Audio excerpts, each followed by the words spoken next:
What is going on, y'all? It's your boy Pentley Holmes, a singer-songwriter in pursuit of a wild dream, and we are back with, I'm starting to lose count. I think this is episode 4 of my journey with Español. Mi rumbo, mi camino de aprendizaje de Español. And in the last episode, I was about to tell you guys about my very first trip to Ecuador. My very first time leaving my country, all because of this language. And maybe you'll find it interesting. Maybe you'll find it interesting. Maybe you won't. But I hope you stick around and listen. Maybe you'll learn something. Maybe you won't. Okay, so where I was leaving off was I had just landed from my escala in Charlotte, North Carolina. That's a layover. My layover in Charlotte, North Carolina. And I remember on the plane ride to Miami, I mentioned this in the other video, my most previous one, that I had started to cry on the plane, and I didn't know why. I knew why, but it was just like an overwhelming feeling. I'm an empathic person. I feel a lot of emotions, and I don't always get to express them. That's why I'm a musician and why I guess I play music so passionately. It snowed today, by the way, in case you see any smoke coming off my breath, and it's cold here. It's a cold day, but why I express myself so passionately, and I just feel things deeper than a lot of people, and I allow myself to feel those emotions. And through the past years, I'll get into it in another video, I've been learning to manage the sensations and the feelings from these emotions. It's been a crazy journey. My spiritual journey has been amazing, which was also one of the things that drove me and helped me decide to choose Ecuador as a country that I wanted to visit. And the process of getting a passport and all that, I guess I'll save that for another video, actually, because it doesn't really pertain to this one. But that was all really cool. You know, I thought the process was really deeper than it was. And it's just like, oh, you want a passport? Okay, get a passport. It's just like really cool. But I cried on the plane. And there was the guy on the left of me, there was a guy on the right of me. The guy on my right was annoying AF. And he actually ended up forgetting some money on the plane, and I ran through the airport to help him find him, and I gave it back to him. But I was trying to hide the fact that I was crying, and I just want to touch on why I was crying for a little bit. It wasn't just like some emotional outburst. It was like a culmination of feelings. It's like, and a large part of it, the other part I'll explain in another video, was that the fact that I had become obsessed with this language, that this language, my journey learning this language was taking me to another country. Like when I really sat down and thought about it, it was just like kind of unbelievable. It's like the first 2 times I toured, like I hadn't seen a mountain in real life, like a real mountain. The Sandia Mountain was the first mountain I saw. It was so far in the distance that I thought that it was just a really big hill and that I could walk to the top of it. And that's what I wanted to do. But I was telling the girl in the restaurant, I said, oh yeah, tomorrow I'm going to walk to the top of the Sandia Mountain. You know, because people call hills here mountains all the time. She's like, you can't walk to the top of the Sandia Mountain. And it's just like, I remember like once I actually sat down in New Mexico and realized that music was taking me all across the country, that I had learned how to play guitar by myself, and that now this instrument and my passion for music was taking me around the country. I slept in my car for a lot of nights on that trip. Sometimes I got a hotel, but the majority of it, I slept in a car. And the overwhelming thought that a guitar and my passion for music and to share that with people had taken me across the country. And I've been across the country in my car, in this car, actually. I love this car to death. had taken me across the country just blew my mind when I really sat down to think about it. Sometimes when you really sit down to think about things and you realize how crazy it is and how you can't believe that it's actually possible, it's just overwhelming thing to think about. And for me, it was overwhelming, and I cried in my car one night just thinking about the fact. I did that my first tour and my second time around the country too. I think I was in Oregon, and I went to this place called, what was it called? Abiqua Falls. And it was just like so beautiful. I just was there by myself, and I had to hike this crazy trail to get there. And I cried. I just cried because the fact that a guitar and my passion to learn how to sing, I taught myself how to sing too, took me across the country. And that's the same thing that led me to cry on this plane. And, that's why I keep saying, like, even if you're not listening to learn Spanish or understand my Spanish learning journey, that these videos still might help you learn other things. So back to the story. So yeah, I cried on the way from Charlotte to Miami because I knew Miami was going to be my flight taking me out to Ecuador. I actually cried on the way from Miami to Ecuador too.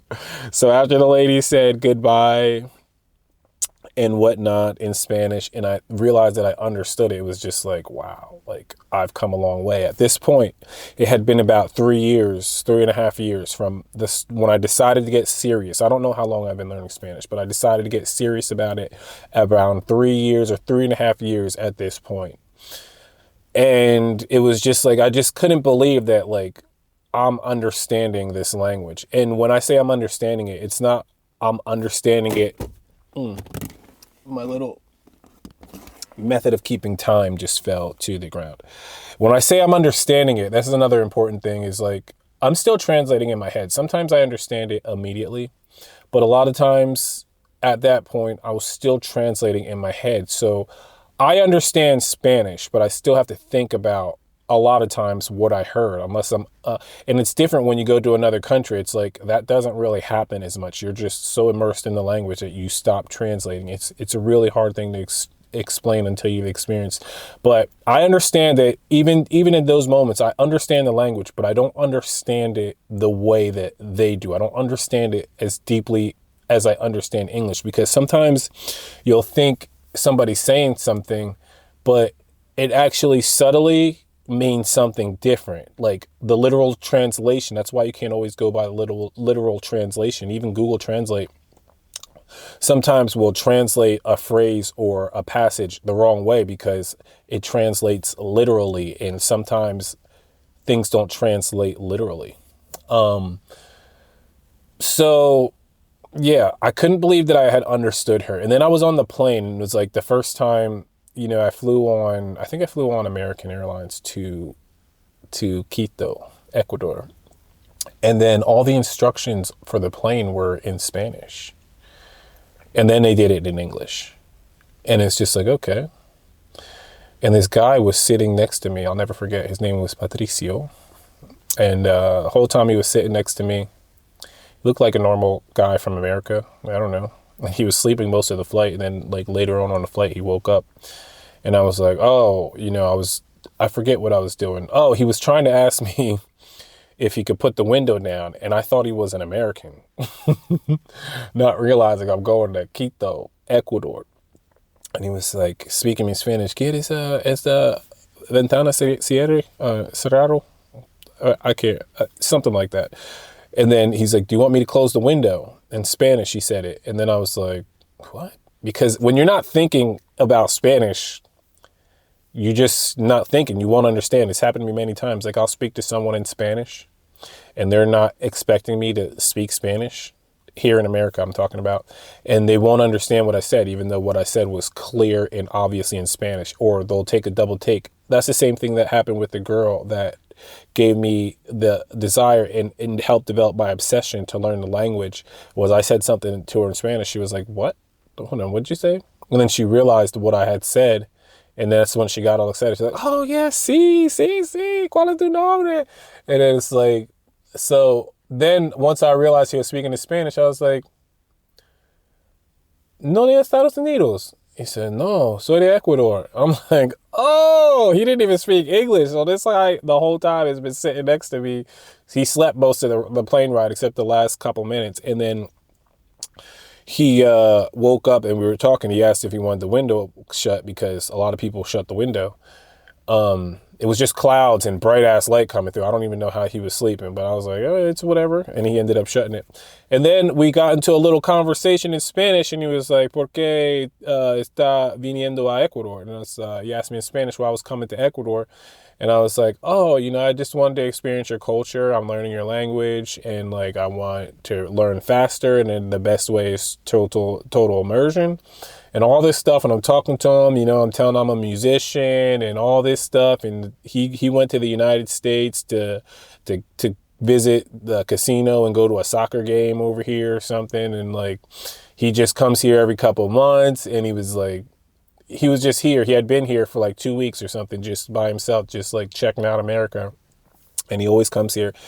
And it was just interesting. And like, so we probably were talking for like an hour, and I'm sitting here the whole time, mind blown that I'm having a full conversation in Spanish. I had done this before, but it's like mainly with gringos at the Spanish meetups, and like, it'll be short little things at work, where I have to tell somebody who doesn't speak English something, and they're like, oh, okay, but we're not like having a conversation. They're not asking me questions about my life, because at work we're just occupied. We're so busy all the time, and it's just like you don't get real deep. It'll be a couple phrases like, oh, you speak Spanish, all that.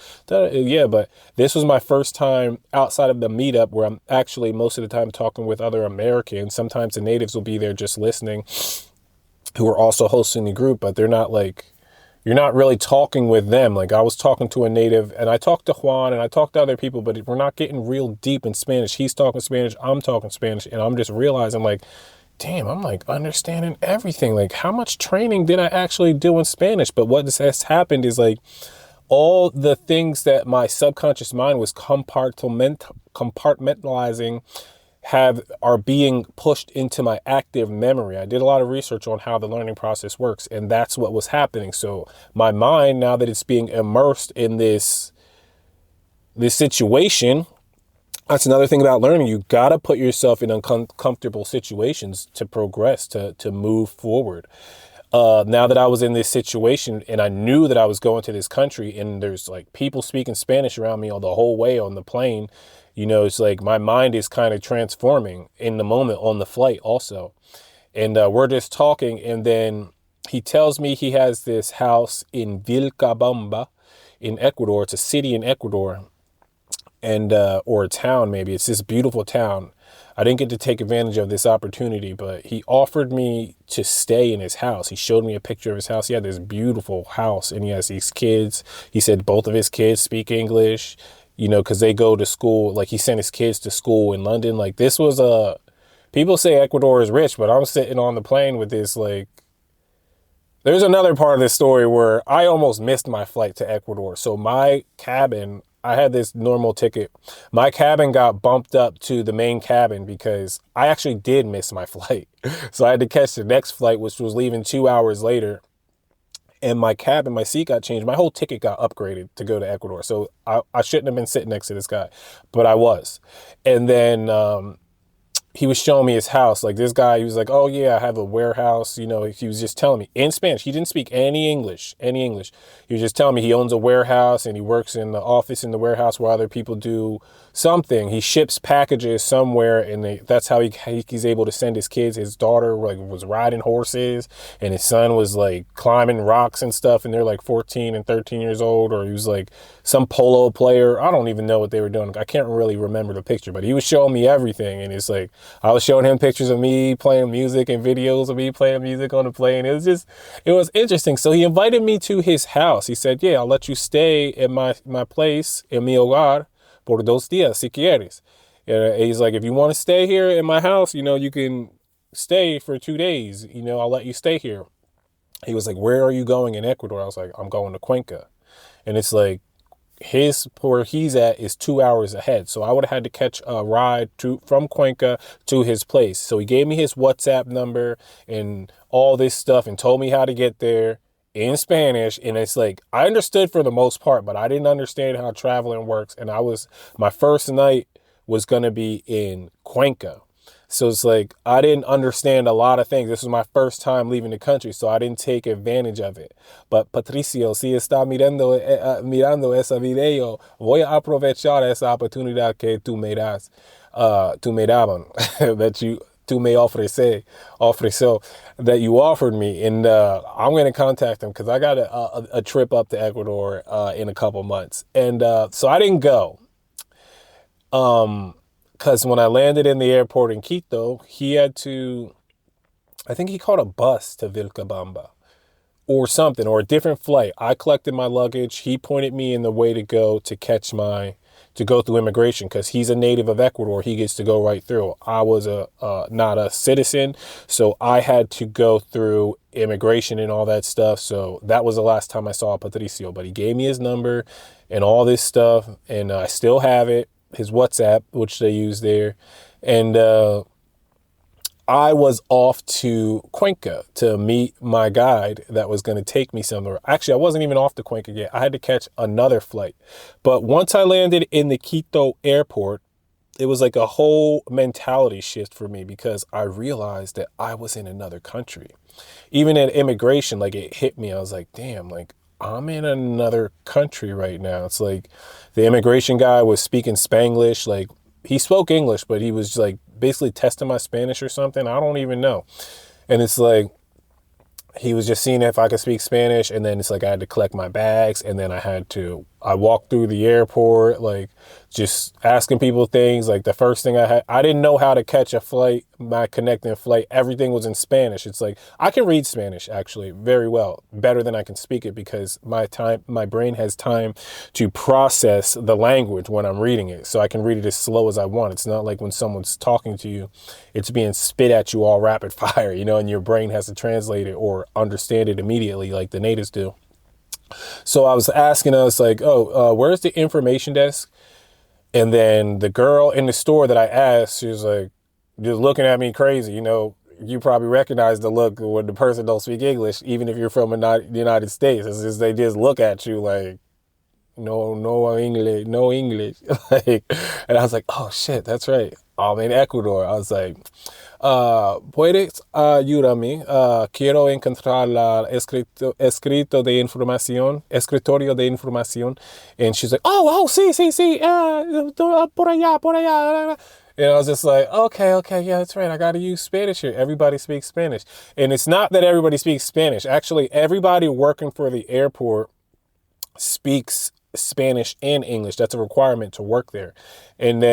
But people in the stores and the cleaning people and in the restaurants, they only speak Spanish. So it's like, I had asked the girl at the store where the information desk was, and that's why she didn't know anything I was saying. But it's like, I got to the information desk and then I started speaking in Spanish, and then I was just like, they were just looking at me like, trying to see how much I knew. And then I could just tell, I was like, you speak English? And they're like, of course. And it was just funny, because at that moment, it's like, my brain was processing everything really fast. And like, sometimes, even though you know the language, like, your brain just needs a break from the language. It's just like, because at that point in time, my brain isn't sufficient enough to handle the language. I'm still translating in my mind, and the way they're saying things doesn't sound the way it looks on paper. It doesn't sound the way the AI video that I've been watching or listening to is talking. Even though I'm listening to native speaking podcasts and things like that, it's like every person has their own little accent. It's like when someone starts talking to you who's from New York, or if someone who's from the Bronx, or someone from New Jersey, or someone from LA accent, or someone from Texas accent versus someone from South Carolina accent, every word they speak from in between each person is different. And when you don't have a tight grasp on the language like that, it's still hard to understand. Even though they're just saying "Cómo estás," they might say it real quick and drop the S's, the syllables, "Cómo está," real quick, and you don't really know what the heck they're saying. And it's different. So my brain just needs a break. Now my ears almost trained where, like, I recognize everything. Sometimes I have to ask them to repeat it to make sure I heard what I heard, or just to give my brain a break. And it's just like, okay, we're just going to do this in English because you speak English and that's easier for me. You know, I don't have to think so hard. And my brain was just processing really hard. And that's when I get to the point where I said before, like I had been overwhelming myself with Spanish that I had burned out. I stopped speaking it. I stopped practicing it 2 months before going to Ecuador. I stopped completely because I just burned out. In this moment at the information desk, I also wanted a break. And then your brain has time to process everything that it's hearing, the accents, the language, the rapid pace of speech, and compartmentalize all of it. So the next time that you expose yourself to it, you recognize and pick it up even faster. So I'm going to cut it there because, again, I have to go inside. But I thank you so much for listening to this video, for being here with me, for being along on this journey, mi aprendizaje de español, this idioma hermosa que me encanta demasiado muchísimo. My name is Penley Holmes. I'm a singer-songwriter in pursuit of a wild dream. And if you like this video, subscribe. If you like my vibe, subscribe. Even if you don't know why, just subscribe or at least like. If you want to know more about me, check me out on my website, which is pentleyholmes.com. If you want to get in contact with me, send me a DM on Instagram. Follow me on Instagram. Check me out. But I hope to see you in the next video because we're going to pick up from where I left off at the information desk and continue this journey of my process of learning the language of Spanish in episode 5. Peace.